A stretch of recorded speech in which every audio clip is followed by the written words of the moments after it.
ऐसा है जिसके पास उसने काम किया और उससे नहीं हो रहा हो कि भाई ये क्या हो गया है।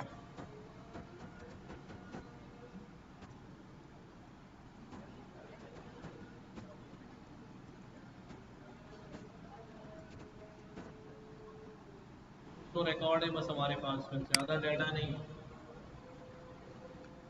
फिर भी अब डाटा जो है वो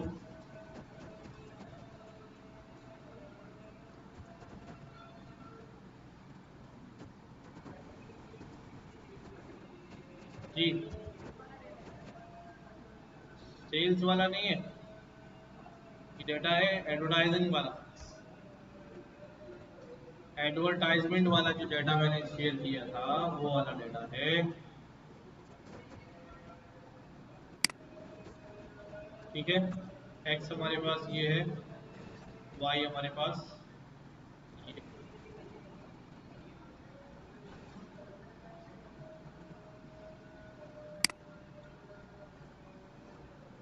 क्या करना है जी, ट्रेंड का ऐसे स्प्लिट करना है। हाँ, रिकॉर्डिंग लगी हुई है।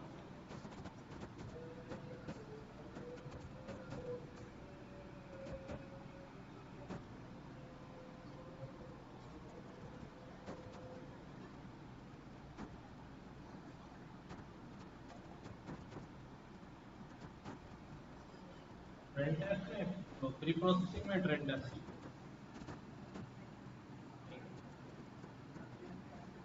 किसमें?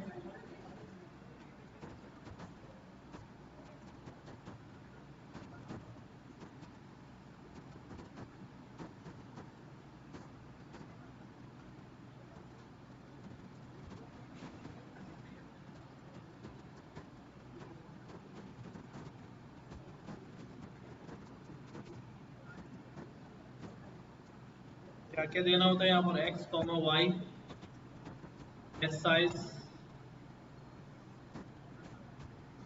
20%, रैंडम सीड, सही है। Then from scaler dot linear model, कौन सा सिलेक्ट करना है, लीनियर रिग्रेशन मॉडल,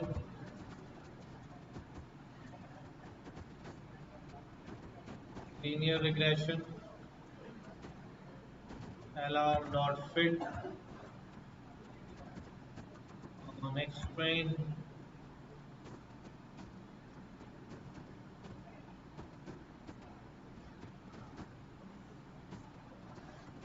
सही।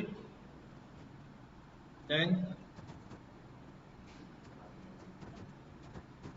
click on explain,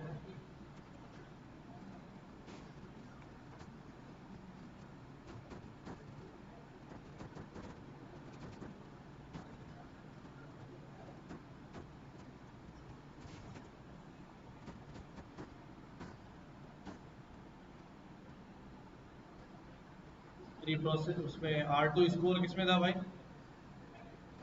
है मैट्रिसेस।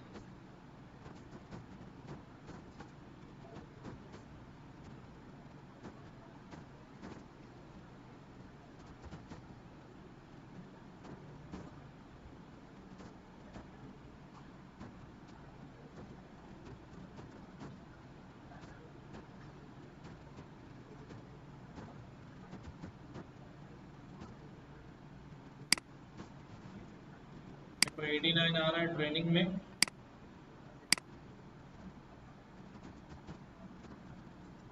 Absolute error.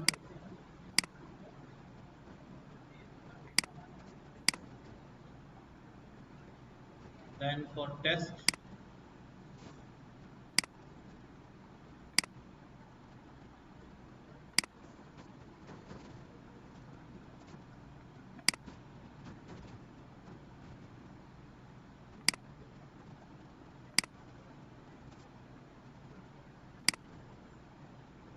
यहाँ पर टेस्ट दे देता हूँ।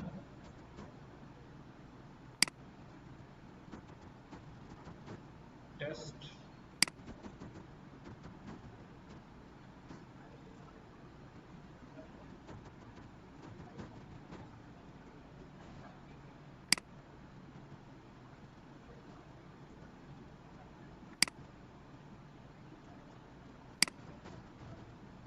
नाइन्टी 1.8 आ रहा है टेस्ट में।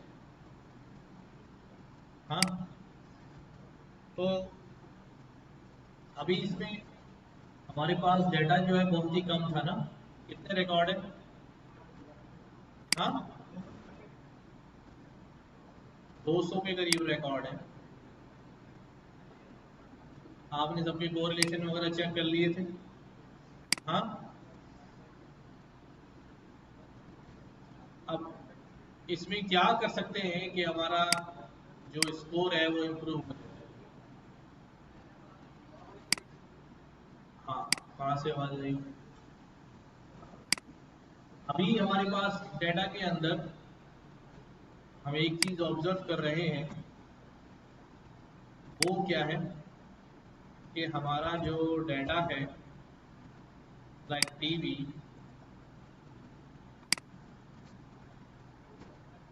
इसके अंदर हम देखते हैं कि यार हमारे पास मिनिमम वैल्यू कितनी है, मैक्सिमम वैल्यू कितनी है, 0.7296, यानी 0.7 से लेके 296 तक की वैल्यूज इसके अंदर आ रही है। एंड व्हाट अबाउट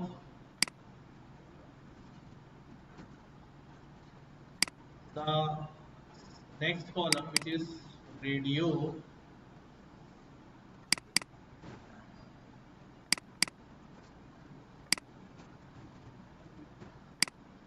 0 से लेके 49 तक वैल्यू आ रही है। एंड देन हमारे पास अगर न्यूज़पेपर पर चेक करें,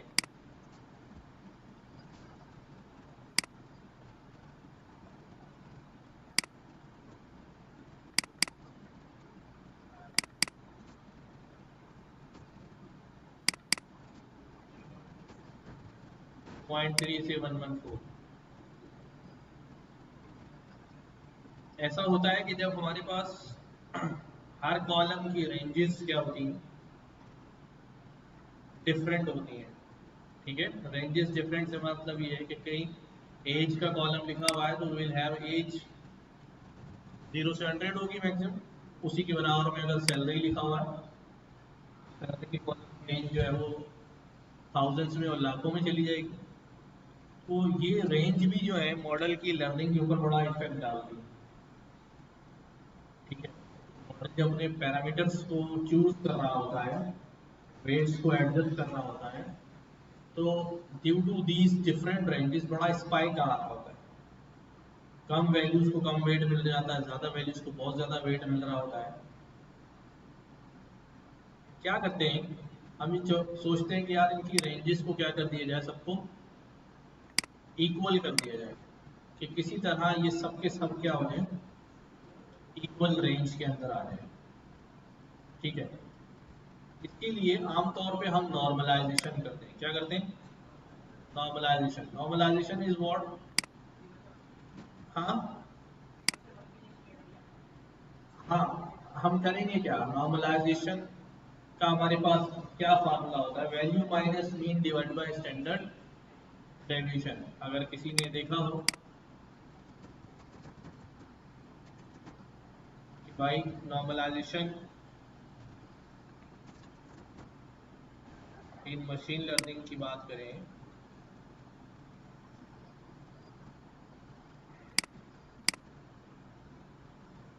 पढ़ें जरा थोड़ा सा।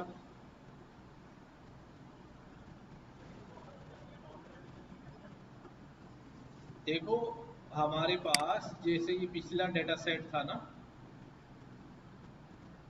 कि हाइट की रेंजेस जो हैं वो बिलो 100 हैं, बट वेट की रेंजेस जो है वो मल्टीपल 100 में।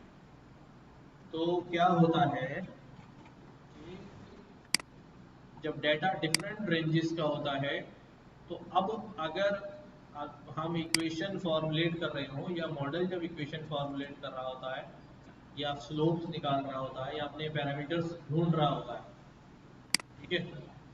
तो ये तो हमें याद है ना भाई, इक्वेशन हमारे पास क्या होगी, हाँ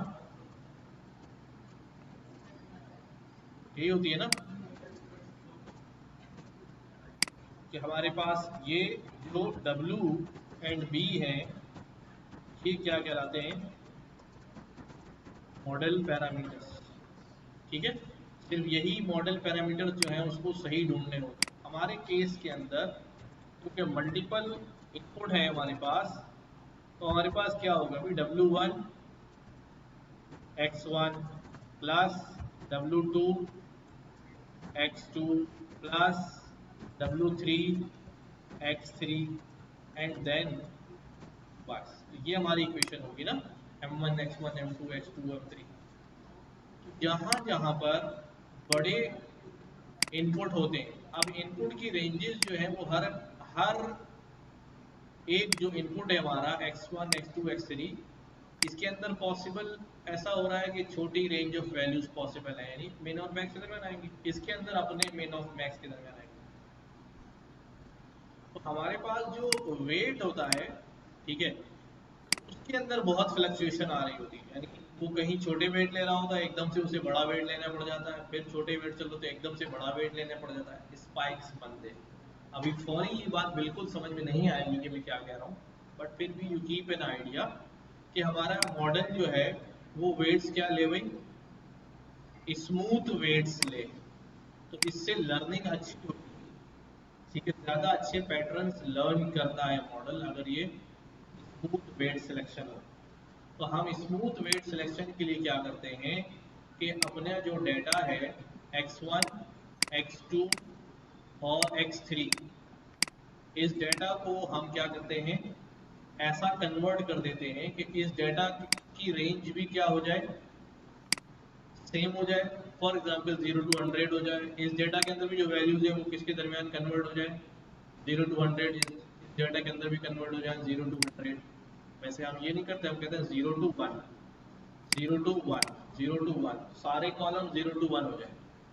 तो एक बड़ा आसान सा तरीका होता है, ठीक है। अगर हम देखें,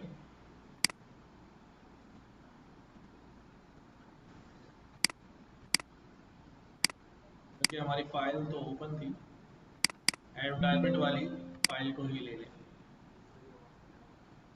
हो गया ना। चलिए नमाज पढ़ लें फिर आके इसको करते हैं।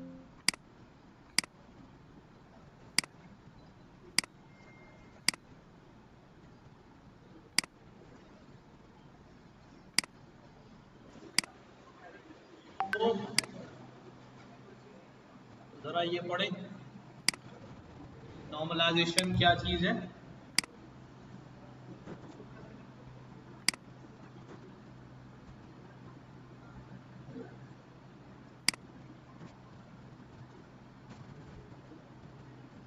कितने तरीकों से नॉर्मलाइजेशन होती है। एक मैं आपको बता रहा था कि हम नॉर्मलाइजेशन जो है,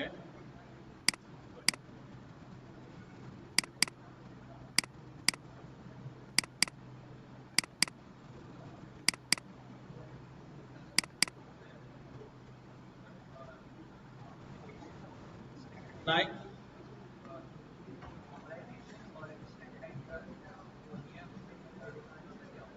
बताता हूँ इसका, समझ तो भाई कि हमारे पास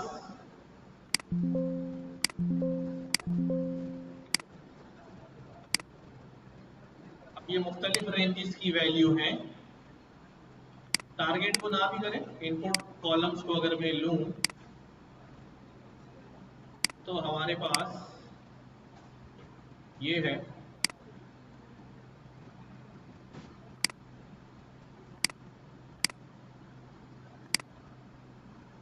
ये हमारे पास हो सकता है, मैं कहता हूँ भाई इसको नॉर्मलाइज डेटा। क्या करना होता है मुझे, जो मेरा टीवी का कॉलम है उसकी मैक्सिमम वैल्यू कितनी थी भाई, ऊपर हमने निकाली थी 296.4, हाँ। मैं क्या करता हूँ भाई, मैं टीवी का जो कॉलम है उसको डिवाइड कर देता हूँ। किससे डिवाइड करता हूँ भाई? 296.4। अच्छा, और हमारे पास ये वाली वैल्यू है, दिस वन, इसको भी मैं डिवाइड कर देता हूँ 296.4। नाउ ये मैं अप्लाई कर देता हूँ टू ऑल डाटा, तो you will see the highest value क्या होगी इसके अंदर, कितनी होगी? 1 होगी, यानी जहां 296.4 आ रहा होगा सिर्फ वही वैल्यू का है, ये आ गया। इस वैल्यू को इस वैल्यू से किया तो ये क्या आ गया भाई, बाकी सब जीरो, मिनिमम 0 से लेकर कहां तक आ गया? 1 तक। सेम यही चीज अगर मैं इंप्लीमेंट कर दूं रेडियो के कॉलम पे, न्यूज़पेपर के कॉलम पे एंड सो ऑन, तो मेरे पास ये,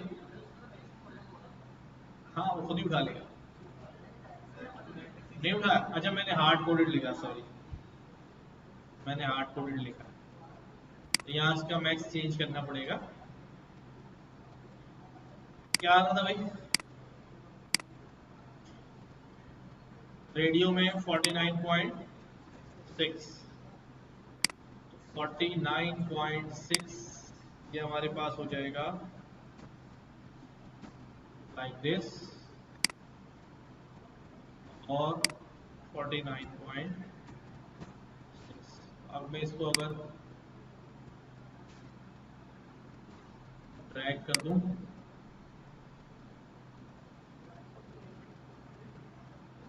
ये वैल्यूज हो गई, तो कहीं ना कहीं इसमें भी हमारे पास क्या आ रहा होगा? मैक्सिमम 1, 0 पे देखो 0, मिनिमम 0। क्या किया अपनी समझ में आ रही बात? हर एक को उसके मैक्स से क्या कर दिया? डिवाइड कर दिया। तो हमारे पास क्या हो गया भाई, मैं इसको 114 से भी कर देता हूं,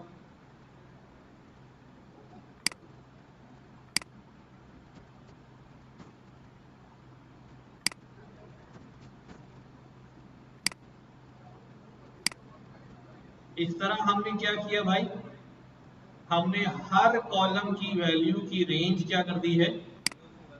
अच्छा मुझे ये बताओ, इससे वेटेज पे कोई फर्क पड़ेगा? अगर मैं उसको वापस उसी के मैक्स से मल्टीप्लाई करूंगा दोबारा वही नंबर आ जाएगा, ठीक है? तो अब ये मेरा डाटा जो है वो क्या हो चुका है, मिन मैक्स स्केल हो चुका है, या अभी हमने सिर्फ स्केल्ड कर दिया है, मैक्स पे क्या कर दिया, स्केल्ड कर दिया। तो एक हमारे पास ये भी स्केल्ड वैल्यू होती है। दूसरा अब मैं यहाँ पर देखते हैं कि भाई data normalization, pre processing, mapping, scaled method that helps forecasting prediction model became more accurate.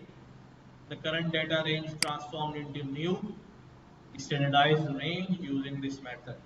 एक करंट डाटा की रेंज क्या हो जाती है, एक स्टैंडर्ड रेंज के अंदर हम क्रिएट कर लेते हैं। अभी हमने वो स्टैंडर्ड रेंज क्या सोची है, बिटवीन 0 एंड 1।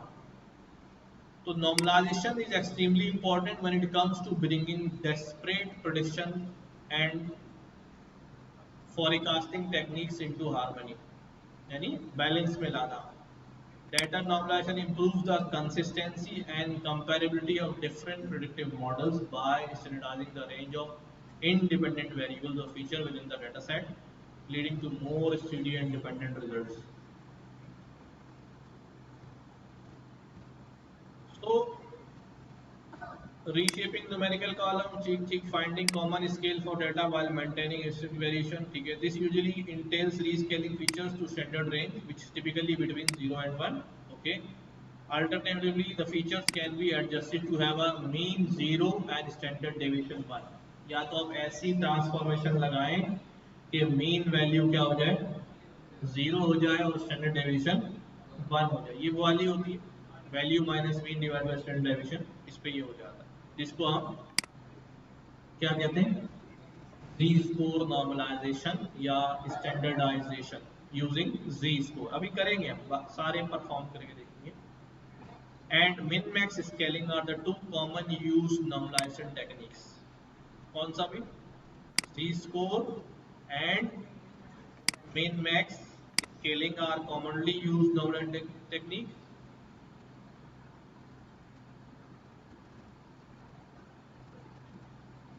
ये मैं यहाँ भी शामिल कर देता हूँ कि भाई हम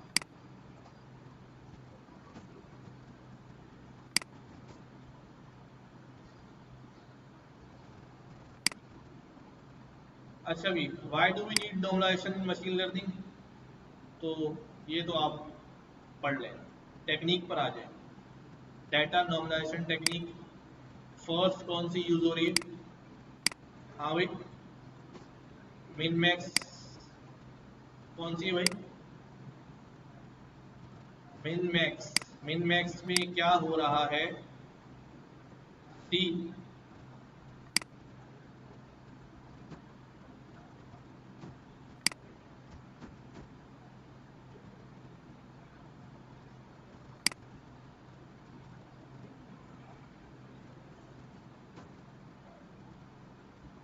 देखो, this method of normalization that involve transforming the original data linearly, the data's minimum and maximum values are obtained and each value is then changed using the formula that follows। क्या होता है भाई, x माइनस एक्स का mean और x max divide by x mean.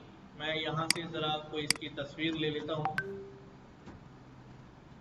ताकि मैं वहां लगा सकूं फॉर्मूले की। इसको मिन मैक्स स्केलिंग जो है हम कहते हैं,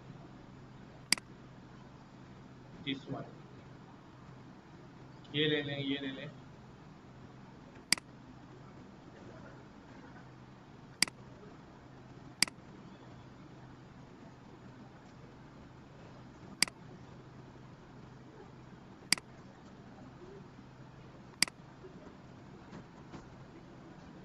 ठीक है, x क्या है हमारा, इनपुट डेटा 1, उसको टोटल के मीन से माइनस किया, फिर उसी के मीन माइनस,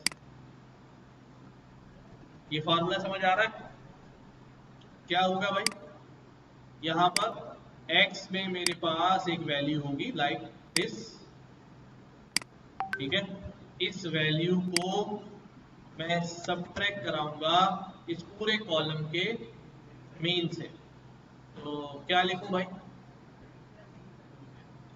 एवरेज, हाँ एवरेज कहाँ से कहाँ तक,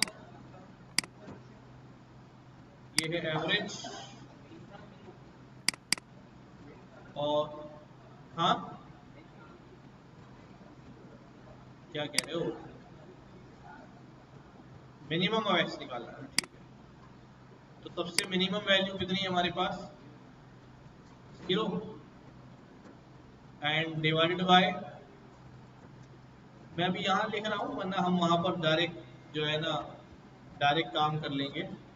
और दूसरा क्या है हमारे पास, मैक्स ऑफ एक्स मिन ऑफ एक्स, ठीक है। तो क्या लिखूं यहाँ पर,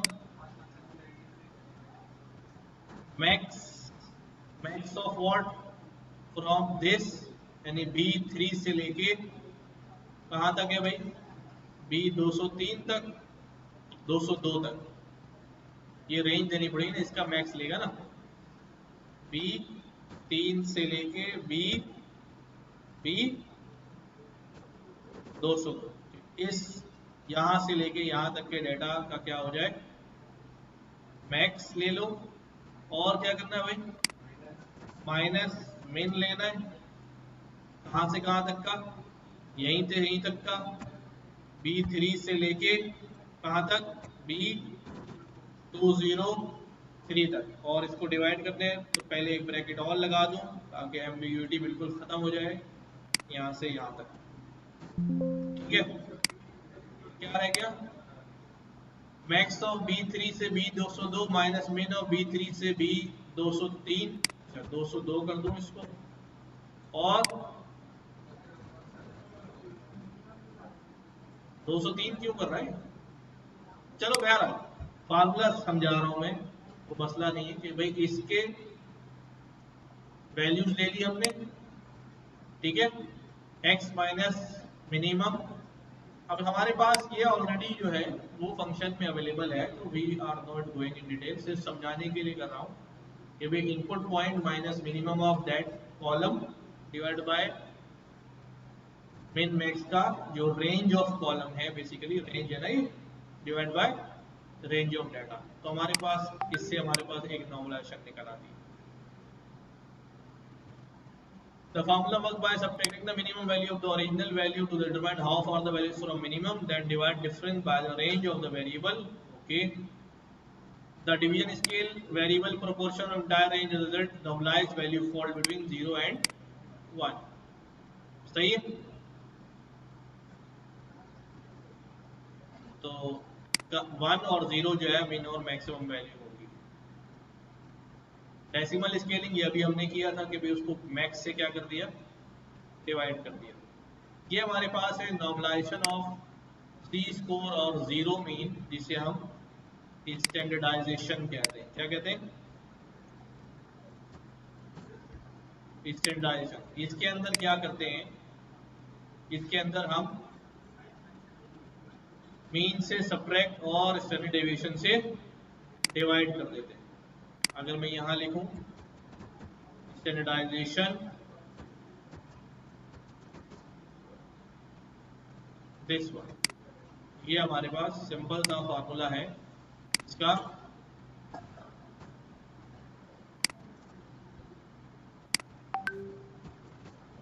स्टैंडर्डाइजेशन का value minus mean of the column divide by standard deviation of the column.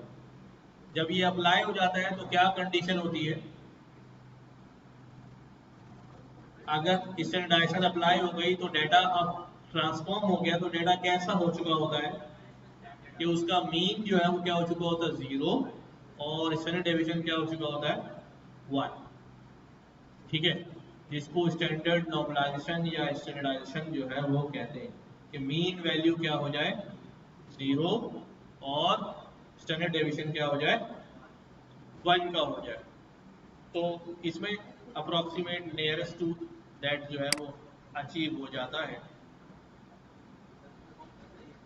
हाँ, अच्छा कौन सा सही है, किस वक्त कौन सा यूज करना चाहिए, अभी इस पे बात करते हैं।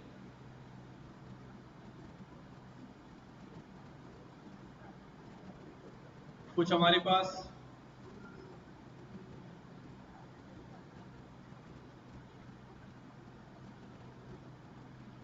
बुनियादी सवाल हैं, उसमें लिखे हुए which normalization is the best, the choice of normalization method driven by the data and context। min max good है for specific ranges, whereas z score normalization या standard scalar is good for preserving mean and standard deviation। ठीक है, जब कभी आप ज़्यादा सोच रहे होंगे इसके बारे में, मीन और स्टैंडर्ड डेविएशन के बारे में, तो फिर आप स्टैंडर्ड स्टैंडर्ड स्केलर पे जाएंगे, अदरवाइज मिन मैक्स स्केलर से भी काम हो जाएगा। ठीक है, टास्क स्पेसिफिक होता है कि हमारा फोकस ज़्यादातर डेटा में किन किन बातों की तरफ है। ठीक है, कभी हमारा टास्क होता है जिसमें हम ज़्यादा फिक्र कर रहे होते हैं, यार आउटलायर को देखना है, यार इसमें एवरेजिंग को देखना है।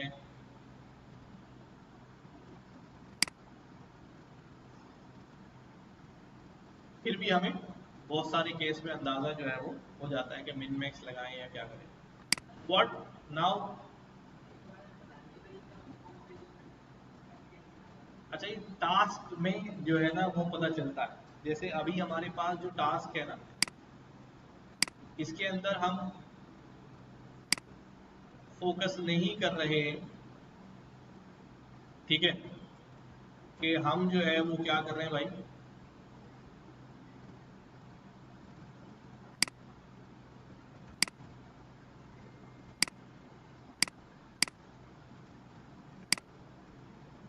ये हमारा डेटा। अभी हम डेटा के अंदर नॉर्मलाइजेशन की ज़्यादा बात जो है वो कर ही नहीं रहे, ठीक है, इसकी बात नहीं कर रहे, नॉर्मलाइजेशन की बात नहीं कर रहे हैं। बस अभी हमारा फोकस ये है कि हमारा डेटा स्केल डाउन हो जाए towards a specific range between 0 and 1, ठीक है।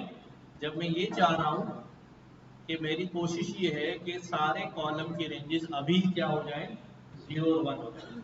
अच्छा, कुछ सिनारियो ऐसे ज़रूर आएंगे जहाँ हम ये कहेंगे कि हमारा डेटा नॉर्मली डिस्ट्रीब्यूट हो जाए, के अंदर स्क्यूनेस खत्म हो जाए, बेल शेप कर्व आ जाए, ठीक है। तो वहां पर मैंडेटरी होगा कि हम क्या करें, स्टैंडर्डाइजेशन को जो है वो अप्लाई करें। अच्छा, हम सोचते तो हैं, लेकिन अगर मेरा रिजल्ट मिन मैक्स स्केलिंग से भी उतना इम्प्रूव नहीं हो रहा तो अगली चॉइस में हम बगैर सोचे समझे स्टैंडर्डाइजेशन लगा के भी चेक कर लेते हैं। अगर उससे इम्प्रूव हो गया तो फिर इस बात से कोई गर्व नहीं कि लगाना था या नहीं लगाना था, समझ रहे, काम हो गया ना। बट तो पता होना चाहिए कि दोनों का फार्मूला क्या है, कैसे अप्लाई हो रहा है।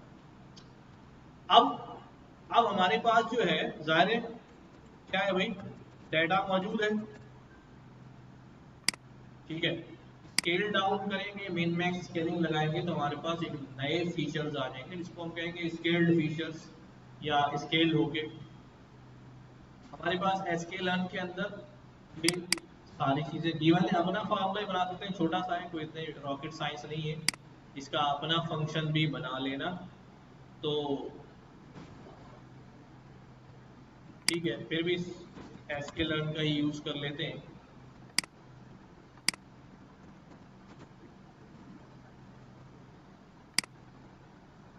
ठीक है, हमारे पास क्या है अभी, from sklearn dot pre processing standard scaler, हमारे पास sklearn dot pre processing normaliser, ठीक है। हमारे पास बाइनराइजर भी होता है और स्टैंडर्ड स्केलर भी हमारे पास मौजूद है। तो अब कौन सा लगाएंगे, स्टैंडर्ड स्केलर और या नॉर्मलाइजर, कौन सा करें? पहले नॉर्मलाइजर करते हैं, मिन मैक्स स्केलिंग भी है यहाँ पर, पहले मिन मैक्स लगाना है यार,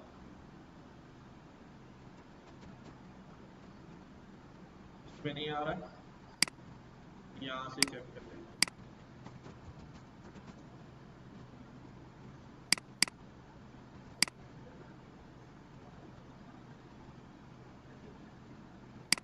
इसी में मौजूद है मिन मैक्स स्केलर, जहाँ पे दूसरे हैं वहीं ये मौजूद है, ठीक है।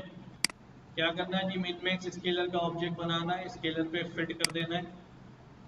अब यहाँ से कुछ चीज़ें जो है वो इंशाल्लाह अभी आप एडवांस होते जाएंगे, हम इनिशियल लेवल पे हैं लेकिन यहीं पे सारी चीज़ें करना सीख लेंगे। स्केलर का हमने ऑब्जेक्ट बनाना है, देखो दो तरह है, ये मैं क्या कर रहा हूँ, why I am using from scikit-learn और वाई मैं ये कह रहा हूँ कि स्केलर डॉट फिट हो जाओ। हमने ये तो नहीं सोच रहा, अभी तो हमने कहा था हम सिंपल फार्मूला लगाएंगे और ड्रैग एंड ड्रॉप कर देंगे या पूरा डाटा पास करेंगे, एक नया कॉलम बन के आ जाएगा, जैसे हम कॉलम की ट्रांसफॉर्मेशन करते हैं, दोनों से रिजल्ट सेम आएगा। बट हम यहाँ पर बाकायदा मिन मैक्स स्केलर का ऑब्जेक्ट लेके डेटा को उस पर फिट करवा रहे हैं ताकि वो हमारे डेटा को क्या कर सके, अंडरस्टैंड कर सके। इसका फायदा कब होगा, इसका फायदा जब हम लेटर स्टेज पे जाएंगे, when we will be deploying our model, कि हम मॉडल को डिप्लॉय करें फॉर अ फर्दर यूज।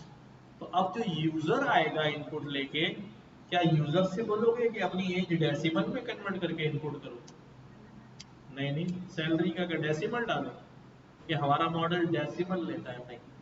फिर यूजर इनपुट को we will pass from a pipeline जिसके अंदर ये सारी क्या हो रही होगी, ट्रांसफॉर्मेशन हो रही होगी, और बाहर पाइपलाइन से जो डाटा निकलेगा वो डाटा उसी फॉर्म में निकलेगा जिस फॉर्म में हमारा मॉडल एक्सेप्ट करता है, बट यूजर को पता भी नहीं चलेगा।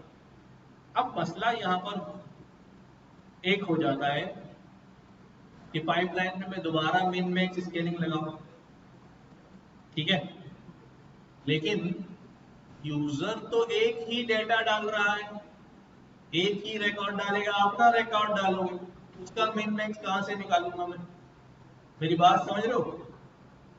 अगर मिन मैक्स में मैंने कहा हुआ है कि भाई एक्स आए उसका एक्स कॉलम का मीन निकालना, तो यूजर पूरा कॉलम थोड़ी डाल रहा है, यूजर तो आया उसने अपनी एज और सैलरी डाल दी, अब उस एक रिकॉर्ड में से मैक्सिमम मिनिमम कहां से निकालोगे?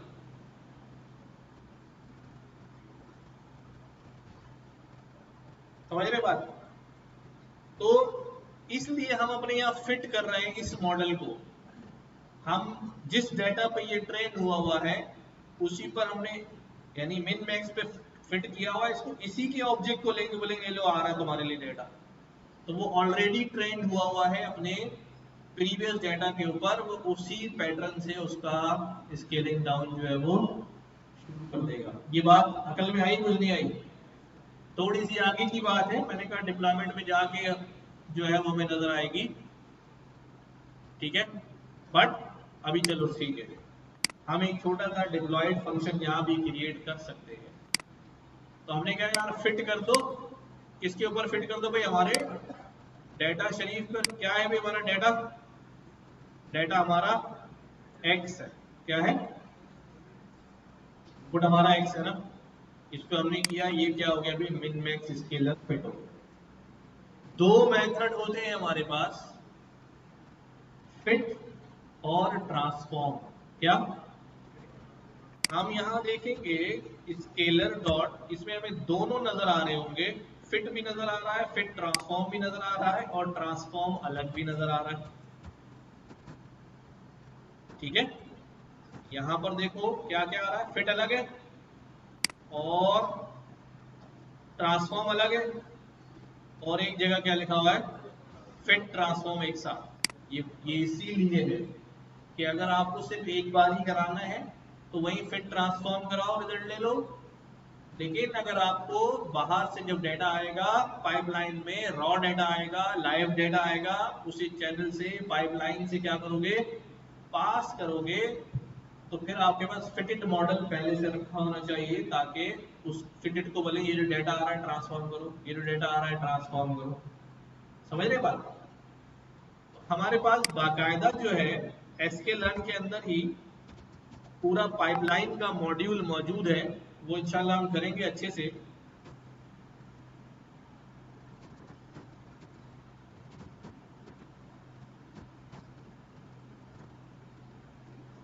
From sklearn dot pre processing code, हमारे पास नई अपडेट्स आती हैं, इधर उधर दे देते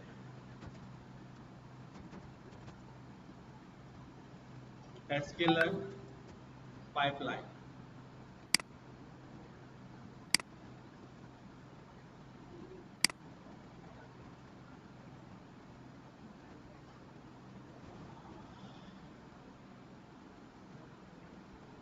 अच्छा पाइपलाइन का अलग क्लास बना दी उन्होंने। क्या अभी sklearn डॉट पाइपलाइन अभी करेंगे नहीं, अभी सिर्फ मैं जहन में कुछ आ गया, वो सिर्फ कंफर्म करना चाह रहा हूँ। sklearn dot pipeline code pipeline, ये हमारे पास पाइपलाइन ऑब्जेक्ट मिल जाता है। इसके अंदर हम जो है ना वो बहुत सारे काम जो है वो यहाँ सारे पाइपलाइन के स्टेप्स मेंशन करेंगे कि भाई जो डाटा आ रहा है अगर उसमें मिसिंग वैल्यू है, इसको कहते हैं इम्प्यूटेशंस। क्या? इम्प्यूटेशन। मिसिंग वैल्यू किससे फिल करना है, डुप्लीकेट रिकॉर्ड हो तो वो भाई अब तो कुछ भी हो सकता है ना, जो प्री प्रोसेसिंग हमने मॉडल को रेडी करते हुए लगाई थी, डाटा लिया था, उसकी एन वैल्यूज, उसकी डाटा टाइप चेंजेस, सारा इस प्रोसेस के बाद हमारा डाटा रेडी हुआ था ना। वो सारा प्रोसेस हमें कहाँ करना पड़ेगा, इन स्टेप्स पे डिफाइन करना पड़ेगा, ताकि यूजर अगर आता है और यूजर वो वैल्यूज भेजता है और वो सारे मसले उसमें होते हैं, तो वो इस पाइपलाइन से गुजर के मसले क्या हो जाए, रिजॉल्व हो जाए। ठीक है, बेसिकली ये वाला जो पार्ट होता है ये थोड़ा ML ऑप्स कहलाता है। क्या कहलाता है, ML ऑप्स। ठीक है, मशीन लर्निंग ऑपरेशंस, कि हम पाइपलाइंस कैसे बनाते हैं, डिप्लॉयमेंट में मॉडल जो है वो कैसे वर्क करता है। तो हम शुरू से ही इसके ऊपर चलेंगे। सही है, मुश्किल लगेगा but you will learn a lot, और बाद में आपको पता चलेगा कि नहीं ये हमने बहुत अच्छा काम कर लिया था। इसमें कॉलम ट्रांसफॉर्म एक सिंपल मेथड है जो कॉलम को सिर्फ ट्रांसफॉर्म करने के लिए इस्तेमाल होता है। ठीक है, कॉलम ट्रांसफॉर्म में मुझे क्या करना पड़ेगा, कॉलम ट्रांसफॉर्मर में मल्टीपल बनाने पड़ेंगे, एक कॉलम के लिए अलग, दूसरे कॉलम के लिए अलग, तीसरे कॉलम के लिए अलग। पाइपलाइन के अंदर में अगर पाइपलाइन के थ्रू आऊंगा तो मैं उधर सब कुछ पाइपलाइन में, कॉलम ट्रांसफर में कॉलम ट्रांसफॉर्मेशन अलग बनाऊंगा, डुप्लीकेट रिकॉर्ड के लिए अलग बनाऊंगा, इतने क्यों करूंगा। पाइपलाइन वो सारी चीजें अंदर एक ही बॉक्स में डाल देगा। तो अभी मैं इसको यहाँ देखता हूँ कि भाई फिट ट्रांसफॉर्म डाटा पर कर दो ट्रांसफॉर्म, तो यू सी अब हमारा डाटा यूं हो गया, 3 कॉलम अब क्या हो गए, 0.775, 0.76, 0.60, जो पहले क्या था भाई, ये था। ठीक है, तो इसको मैं क्या कर सकता हूँ, इसको मैं कह सकता हूँ भाई ये मेरा डाटा क्या हो गया, स्केल्ड हो गया है ना,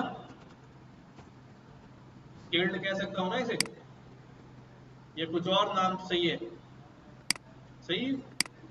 जो हमारा ओरिजिनल डाटा था वो अब क्या हो गया है, स्केल्ड हो गया। तो अब स्केल्ड डाटा को दोबारा शेप देना पड़ेगा, कौन सा, इस 1 मिनट मेरा चेक कर लूँ, स्केलर डॉट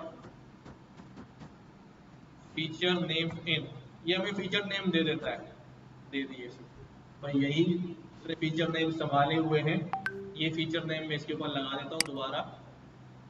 क्या कहता हूँ भाई, कॉलम्स, किसमें सेव कर लिया मैंने, कॉलम में मैनुअल भी कर सकता हूँ जाके, लेकिन बाद दफा डाटा बड़ा होता है और तो सारे नहीं चाहिए होते। अब मैं क्या करूंगा भाई, दोबारा लिख रहा हूं यहाँ पर df, डाटा नहीं बना रहा हूँ, df बना रहा हूँ। क्या कहूंगा भाई, pd डॉट डाटा फ्रेम, इसके अंदर डाटा में क्या रखूंगा, डाटा में क्या रखूंगा, स्केल्ड, डाटा में आ गया स्केल्ड, कॉलम्स में क्या रखूंगा, कॉलम्स। तो मेरे पास दोबारा ये डाटा बन गया ट्रांसफॉर्म। ये बात समझ में आई पूरा, पहले ये डाटा था, अब क्या हो गया है। अब इसके ऊपर मॉडल को दोबारा रन करते हैं, देखते हैं भाई आगे बढ़ा या और लुढ़क गया, अभी कुछ पता नहीं है क्या हो सकता है।